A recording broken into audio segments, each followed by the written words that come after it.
Bismillahirrahmanirrahim. Assalamualaikum warahmatullahi wabarakatuh. Kembali lagi bersama saya Rani Purnamasari, Guru Penggerak Angkatan 4 Kabupaten Garut, Provinsi Jawa Barat tahun 2022. Saya di sini akan membagikan tips dan apa saja yang dipelajari di Guru Penggerak selama 9 bulan ini. Nah, saya akan membagikan tips bagaimana Bapak Ibu agar lolos Guru Penggerak, seleksi Guru Penggerak di 2023 mendatang. Nah, yang pertama Bapak Ibu wajib mendaftarkan diri, yaitu adalah untuk nanti setelah Ibu mendaftarkan diri barulah akan muncul pengisian CV. Nah, perlu Ibu Bapak ketahui, pengisian CV di sini Ibu harus mengetahui CV education background selama ini yang telah Ibu lakukan, kontribusi apa yang selama ini Ibu rintis, apa saja organisasi yang pernah Ibu lakukan, Ibu Bapak lakukan, dan pengalaman apa saja yang menarik perihal hal-hal tersebut. Nah, yang pertama tentunya Bapak Ibu mengisi KTP, kemudian sesuai dengan alamat domisili yang Bapak Ibu miliki. Nah, langkah selanjutnya yang kedua, Bapak Ibu memasukkan CV, yaitu CV pengalaman berorganisasi, baik di bidang akademik, kemudian di bidang ekstrakurikuler, kemudian di bidang kokurikuler, dan di bidang non-kokurikuler. Ya, beberapa langkah yang pernah Bapak Ibu ikuti, baik itu pengabdian di masyarakat, kemudian baik itu pengabdian di sekolah Bapak Ibu yang selama ini Bapak Ibu mengabdi di sana, bekerja di sana. Nah, kemudian Bapak Ibu harus mengerti dahulu tentang pengisian CV, pengalaman organisasi minimal 5.000 kata ya, 1.500 sampai 5.000 kata. Di sini yang harus digarisbawahi. Nah, banyak menggali potensi yang Bapak Ibu miliki. Yang pertama itu loh, kontribusi apa yang pernah Bapak Ibu berikan kepada sekolah, kemudian rintisan apa, program sekolah yang berdampak pada murid, kemudian pengaruhnya apa, langkah kedepannya apa, siapa saja yang terlibat, kemudian Bapak Ibu di sana sebagai apa, apakah sebagai penonton, apakah sebagai pelaku, atau sebagai actionnya yang menjalankan program tersebut. Nah, kemudian langkah untuk penguploadan CV minimal di PDF kan, dan sudah ada di sana aturannya ya Bapak Ibu. 2023 mendatang bisa mendaftarkan diri. Kemudian langkah selanjutnya, di organisasi pengabdian diri ini atau pengabdian masyarakat ini, Bapak Ibu harus jeli ya, apa saja kontribusi nyata senyata-nyatanya, karena ini akan berentetan kepada pengisian selanjutnya ya. Jadi apa saja yang pernah Bapak Ibu kontribusi kepada masyarakat? Contohnya Bapak Ibu pernah merintis organisasi Karang Taruna sehingga Karang Taruna tersebut ada kegiatan. Nah, sebagai ajang pendobrak kegiatan tersebut itu siapa? Apakah menjadi ketua, sekretaris, ataupun bendahara? Bapak Ibu berkontribusi di sana ya, dan harus dijelaskan sesuai dengan ejaan bahasa Indonesia yang baik dan benar di pengisian CV ya, atau kurikulum fight. Kemudian Bapak Ibu wajib mengupload foto ya, selain mengunggah berbagai sertifikat dari mulai ekstrakurikuler, kokurikuler, dan non kokurikuler. Kemudian pengabdian ke masyarakat, Bapak Ibu wajib untuk mengupload foto ya, 4x3. Kemudian selanjutnya masuk ke surat rekomendasi dari sekolah, karena ini berkaitan erat dengan sekolah ya, karena sekolah ini kenapa bisa mengizinkan, kepala sekolahnya bisa mengizinkan untuk Bapak Ibu guru menjadi calon guru penggerak di angkatan selanjutnya. Nah, sebenarnya surat rekomendasi dari kepala sekolah ini sangat penting dan doa restu menurut saya. Doa restu dan tiket pertama percuma Bapak Ibu mengisi CV bagus, kemudian esainya bagus, langkah selanjutnya bagus, tapi tidak ada ridho atau tidak ada surat rekomendasi persetujuan kepala sekolah. Maka dari itu Bapak Ibu wajib meminta persetujuan kepala sekolah dibarengi dengan materai ya, dengan materai 6.000. Di sana ada tanda tangan kepala sekolah dan dicap, kemudian diberikan materai 6.000. Nah, itu merupakan langkah penting untuk kedepannya, karena sekolah ini wajib mengetahui bahwa di sekolah tersebut ada guru penggerak, karena guru penggerak ini kegiatan untuk pengelolaan kelas, dan sebagai ajang menggali potensi ibu bapak guru untuk memiliki siswanya yang kreatif sesuai dengan zaman abad 21 dan sesuai dengan kurikulum yang akan mendatang hari ini di tahun ajaran baru di 2023 ini yang akan berubah menjadi kurikulum Merdeka Belajar. Nah, pada saatnya kenapa Bapak Ibu guru melakukan atau mengikuti testing guru penggerak ini sangat bermanfaat sekali ya, banyak menggali potensi untuk Bapak Ibu guru menciptakan kolaborasi pengelolaan kelas yang ada nanti pada saat kurikulum baru atau Merdeka Belajar. Oke, selanjutnya Bapak Ibu mengisi esai. Nah, di pengisian esai ini sesuai dengan yang Ibu unggah. Contohnya tuh Ibu memiliki sertifikat pengabdian masyarakat, kemudian diunggah. Kemudian Ibu Bapak menceritakan 5.000 kata. Minimal 5.000 kata, maksimalnya lebih ya. Jadi mohon maaf, maksimal 5.000 kata. Jadi di 5.000 kata ini Bapak Ibu wajib untuk menceritakan kontribusi apa, peran apa Bapak Ibu di pengabdian masyarakat tersebut. Harus dijelaskan sesuai dengan ejaan bahasa Indonesia yang baik dan benar. Kemudian Bapak Ibu memiliki pengalaman berorganisasi di sekolah atau menjadi pembina ekskul. Nah, di sini Bapak Ibu harus menceritakan peran Bapak Ibu selama menjadi pembina ekskul ini seperti apa, kontribusi apa yang diberikan ke sekolah dan manfaatnya, dampaknya untuk murid apa ketika Ibu mengadakan organisasi yang bermanfaat di sekolah tersebut. Kemudian Bapak Ibu harus menceritakan kelemahan dan kelebihan. Nah, kelemahan Bapak Ibu sedetail-detailnya apa saja kelemahan Bapak Ibu. Kemudian Bapak Ibu mengidentifikasi kelebihan. Kelebihan Bapak Ibu dituliskan senyata-nyatanya dan sesuai dengan ejaan bahasa Indonesia yang baik dan benar. Kemudian setelah pengisian esai lolos, nanti akan ada jeda waktu ya dari mulai pengisian CV, kemudian upload rekomendasi dari kepala sekolah, kemudian pengisian esai ya, esai 5.000 kata ini akan ada jeda ya. Kalau udah lulus CV masuk ke esai. Kalau esainya sudah lulus, Bapak Ibu sebagai mengajar masuklah ke simulasi mengajar. Jangan senang dulu karena di simulasi mengajar 10 menit ini banyak Bapak Ibu yang berguguran. Beribu-ribu orang Bapak Ibu guru yang ingin menjadi guru penggerak banyak berguguran di simulasi mengajar ini. Nah, simulasi mengajar ini harus jelas apa yang diajarkan, standar kompetensi apa yang digunakan, kemudian metode mengajar yang digunakan ya, apakah project based learning, problem based learning atau dan lain sebagainya ya. Kalau saya pengalaman pribadi, kalau saya ini melakukan project based learning ya, karena saya ini guru SMK dan mengajar produk kreatif dan kewirausahaan, saya selalu menggunakan project based learning karena semua kegiatan yang ada di SMK ini rata-rata project ya, berbasis project. Mungkin Bapak Ibu yang ada di SD, di SMP bisa melakukan pembelajaran yang lain atau metode mengajar strategi yang lain. Kemudian jangan lupa jangan lebih dari 10 menit karena di sana ada banyak pertanyaan dari asesor ya. Di sana akan ada banyak asesor di mana asesor tersebut bertanya kepada Bapak Ibu guru bagaimana dan seperti apa langkah Bapak Ibu guru yang sudah sampaikan mengajar tadi. Dan yang terakhir adalah wawancara. Wawancara ini Ibu Bapak akan sama persis pertanyaan seperti yang Bapak Ibu tuangkan di pengisian esai 5.000 kata. Ya, jadi nanti akan lebih digali lagi tentang apa, bagaimana, seperti apa. Pokoknya pertanyaannya 5W1H dan kelebihan, kekurangan dan seperti apa, ingin menjadi seperti apa. Kenapa Ibu melakukan testing program pendidikan guru penggerak ini, akan ditanya, digali potensinya oleh asesor. Itu mungkin adalah langkah terakhir.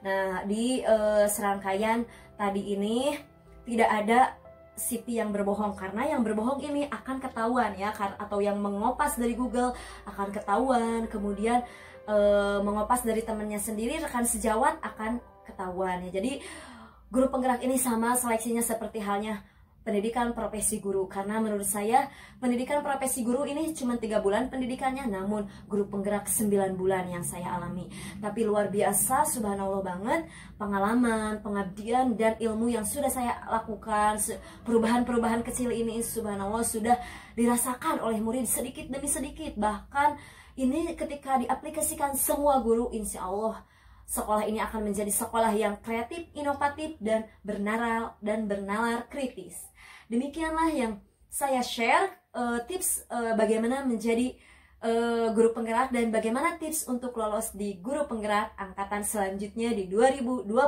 mendatang.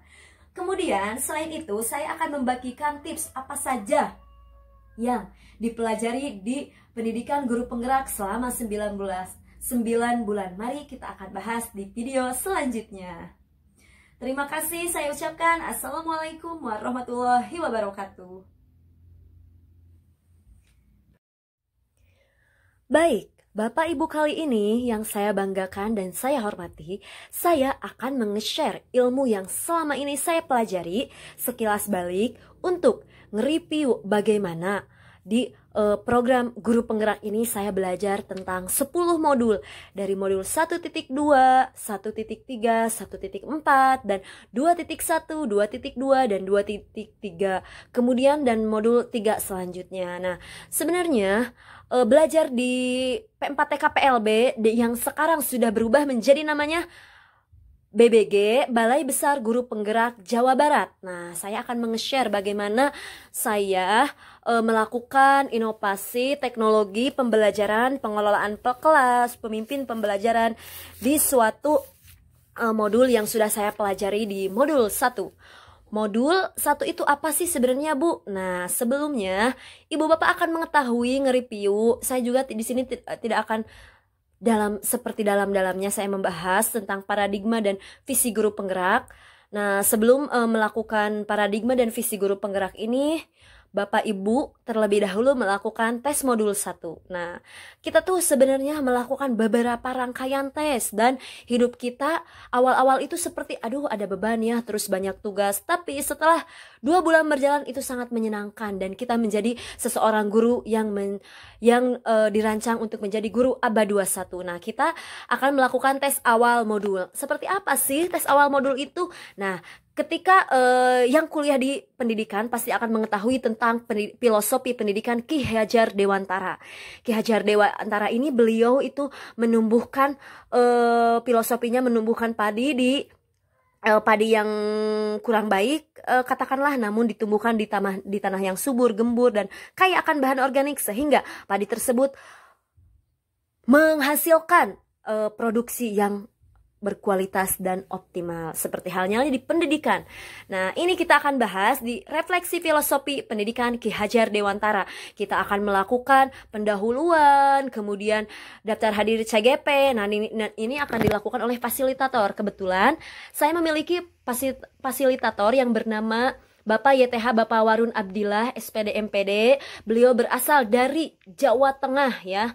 Nah, alhamdulillah saya sangat senang dengan belajar dengan beliau karena beliaulah yang memandu tentang pembelajaran di Learning Management System ini. Nah, kita akan melakukan serangkaian pembelajaran ini. Modul 1.1 ini saya melakukan 1 bulan ya. 1 bulan beres, kemudian masuk lagi ke modul 1.2. Nah, di modul 1.2 ini dibahas tentang nilai dan peran guru penggerak. Nilai dan peran guru penggerak ini yang pertama reflektif, inovatif, kreatif, tidak pantang menyerah, berkolaboratif dan kritis ya, bernalar kritis. Jadi soal segimanapun oleh guru penggerak akan tetap terpecahkannya karena guru penggerak ini merupakan sosok yang didambakan oleh bangsa Indonesia ini untuk kemajuan pendidikan Indonesia menjadi abad 21 dan Indonesia akan semakin maju jika semua sudah menjadi guru penggerak. Insya Allah saya katakan kenapa? Karena saya sudah mengalami bagaimana guru penggerak ini disetel atau disusun untuk menjadi guru yang benar-benar kreatif, tidak memaksakan bakat minat anak, tapi bagaimana minat anak tersebut agar menjadi satu kesatuan yang seperti profil pelajar Pancasila. Kemudian maju lagi ke 1.4 modul 1.4 tentang budaya positif. Nah, budaya positif ini juga suatu strategi pembaharuan.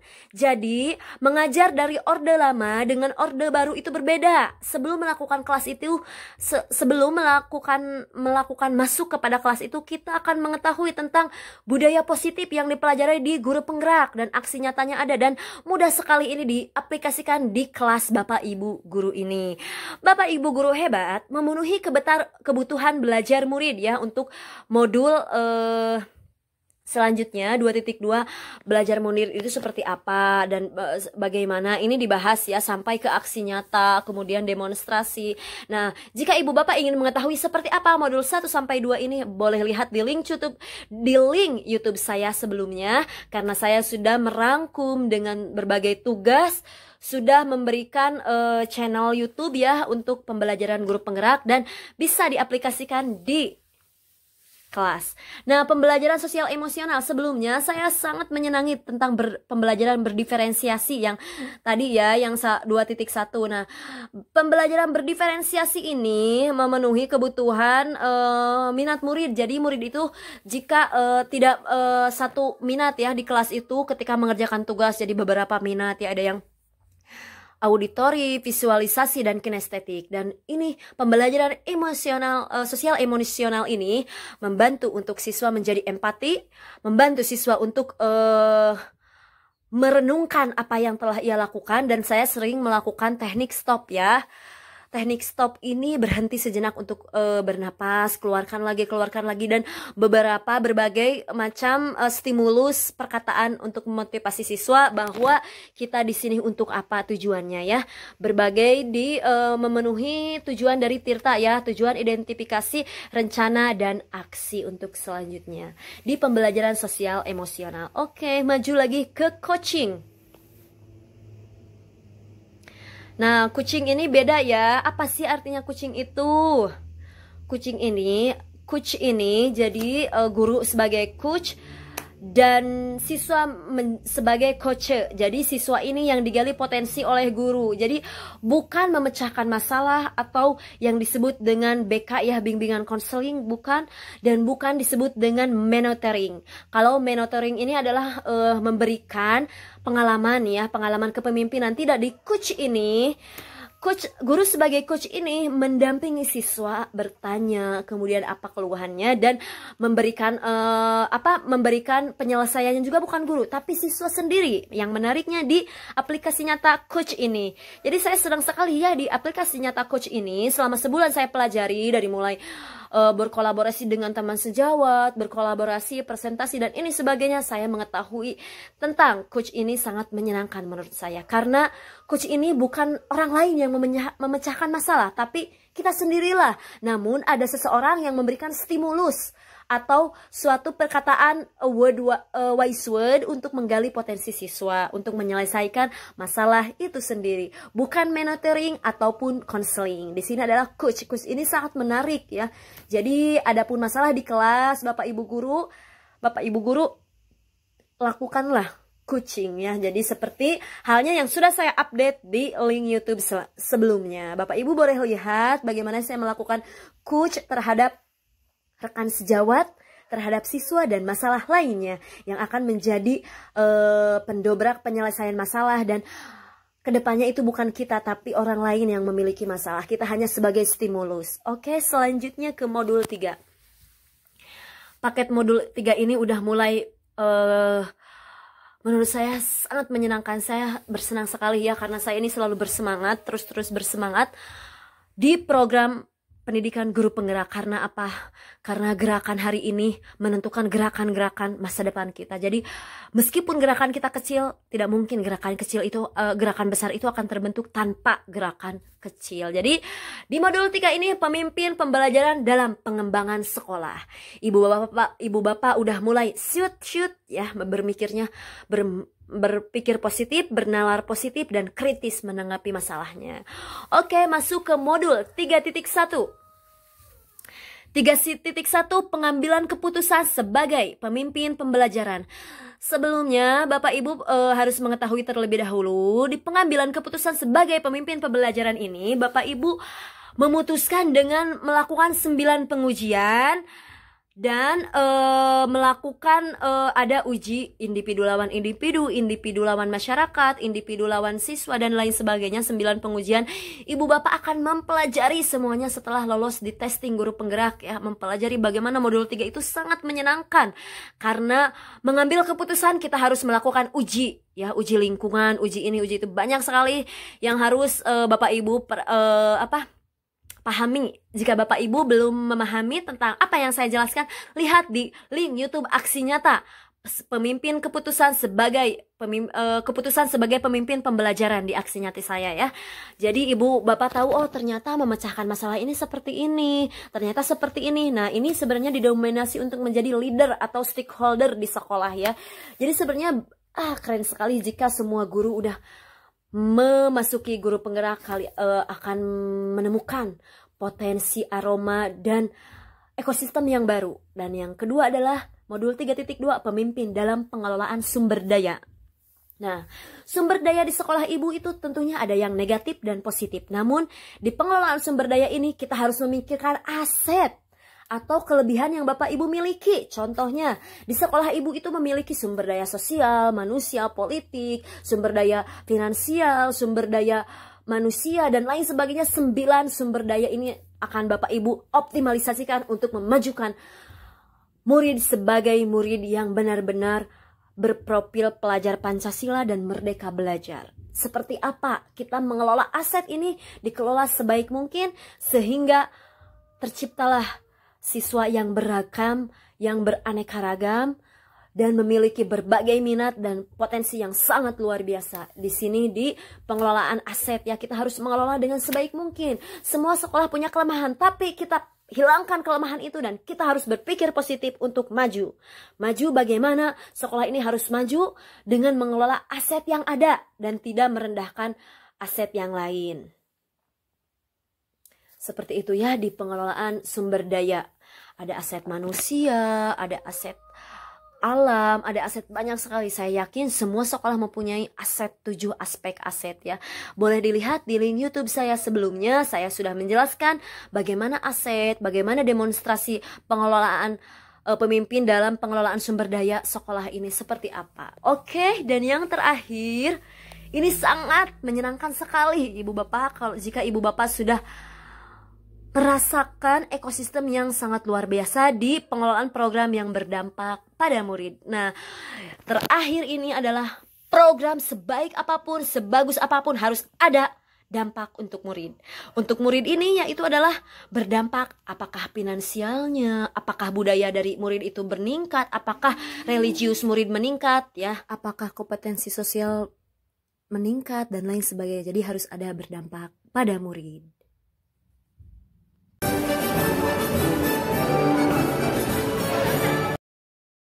Baik, terima kasih sudah menonton channel saya. Semoga saya doakan, semoga yang menonton channel ini banyak rezeki dan dimudahkan urusannya oleh Allah Subhanahu wa taala. Baik, terima kasih. Assalamualaikum warahmatullahi wabarakatuh.